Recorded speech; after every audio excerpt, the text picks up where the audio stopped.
everybody, welcome back to Clay to Canopy. I am still in the middle of working on my environment. If you don't know what I am talking about, I made a playlist for the New England Sunporch. You'll see me introducing this environment and what I'm actually working on right now. About a week and a half ago, I threw some cups. I'm about to start throwing some tumblers for the sunroom setup, but I have to tell you, even though I teach ceramic classes, the wheel and I are not, we're not chums. And it's not that I have a hate relationship for the wheel.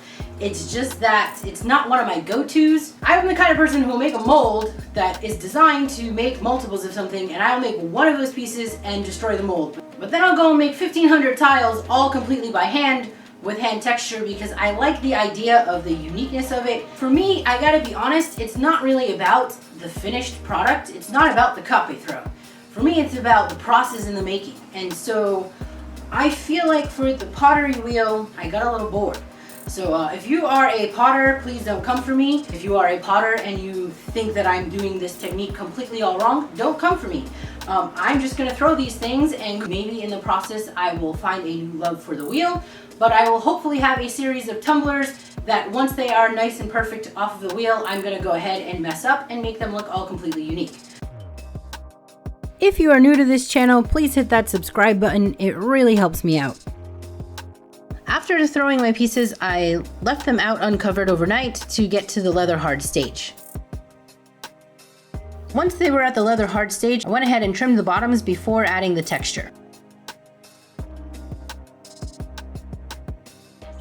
Using an assortment of tools, I played around with different textures on my pieces. Really, for me, this was just about having some fun and trying to capture something that aesthetically made me happy.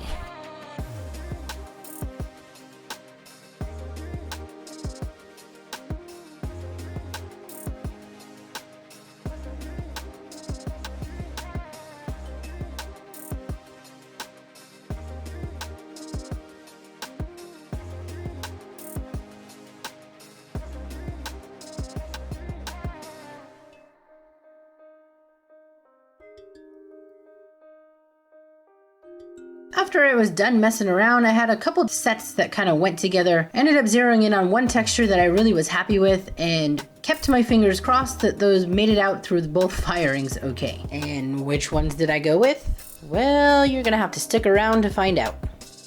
I'm gonna be popping into campus this coming week, but I never got around to making the picture.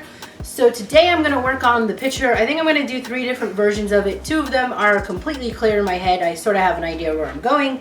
The third one, I have no idea where that one's going. Ultimately, I'm only gonna pick one matching cup set. I actually was just potting up my fruit trees and my hands were in the dirt, and I am having a desire to be a little bit closer to nature, and I think that for me, hand building is more that, so I'm not gonna throw today. I'm gonna be hand building. This is gonna be part 1. It's gonna be all greenware. Me making the pieces in the wet clay up until the point of them going in for firing, and then part 2 will be me glazing them and what they look like in the finished state. For this first piece, I chose the coil method and stuck with a traditional round shape. Coil can be a very slow process, so to help speed up things, I started a second section that I knew I was going to be stacking on top of this first section. Short forms can be a great tool to help even out your sides of your pieces. I like to use them even on my coil. It helps get rid of any large lumps that I might have left in the piece, and then I usually follow that up with my rubber rib just to get it all smoothed out. This simple texture I'm using is by applying the tip of my fettling knife to the piece with a little bit of pressure. For the second piece, again I decided to use the traditional coil method, but this time instead of doing something round, I went with a square.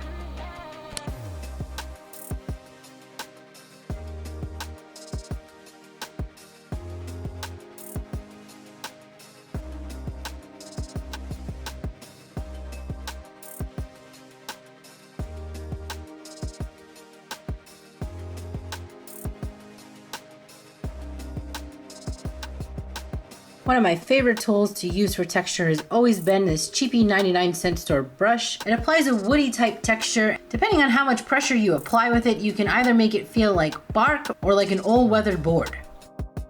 For the final piece, I went with the slab method. Before I attached it to my bottom piece, I took out my bag of potpourri and used some of the objects to make texture.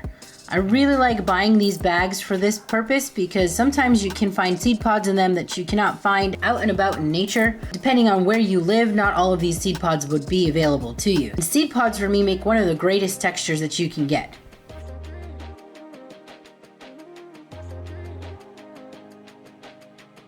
Okay, I gave myself one studio day to make 3 pitchers, and what I ended up with was a pitcher, a planter, and a vase.